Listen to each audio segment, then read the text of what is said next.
एक समय की बात है। एक महान ऋषि ने विशाल यज्ञ का आयोजन किया।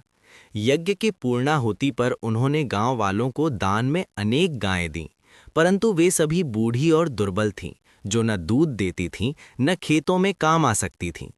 ये देखकर उनका बालक पुत्र चिंतित हो उठा। उसने विनम्र स्वर में कहा, पिताजी, सच्चा दान वही है जो किसी के काम आए। जो वस्तु हमारे लिए व्यर्थ है, उसका दान कैसा? ऋषि मौन रहे। बालक ने पुनः पूछा, यदि मैं आपके लिए प्रिय हूं तो आप मुझे किसे दान देंगे? बार बार प्रश्न सुनकर ऋषि क्रोधित हो उठे और कह दिया, मैं तुझे मृत्यु को दान देता हूं। पिता की आज्ञा को धर्म मानकर बालक मृत्यु लोक के द्वार पर पहुंच गया। वहां 3 दिन तक बिना अन्न जल प्रतीक्षा करता रहा। जब मृत्युदेव लौटे तो बालक का धैर्य देखकर प्रसन्न हुए और 3 वरदान देने का वचन दिया। पहले वर में बालक ने पिता के क्रोध और दुख का अंत मांगा। दूसरे वर में अग्नि विद्या का ज्ञान।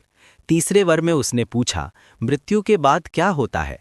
मृत्युदेव ने उसे धन, राज्य और सुखों का प्रलोभन दिया, पर बालक अडिग रहा। अंततः उसे बताया गया, शरीर नश्वर है पर आत्मा शाश्वत है। मनुष्य के सामने सदैव श्रेय अर्थात श्रेष्ठ मार्ग और प्रेय अर्थात प्रिय मार्ग का विकल्प होता है। जो श्रेय को चुनता है वही सच्चे ज्ञान को प्राप्त करता है। ये प्रेरक कथा हमें सत्य, धैर्य और विवेक का मार्ग दिखाती है। वत्स, यदि यह भक्ति तुम्हारे हृदय को स्पर्श कर रही है तो इस वीडियो को लाइक करो और अपने भाव कमेंट्स में लिखो। ऐसी भक्तिमय कथाओं के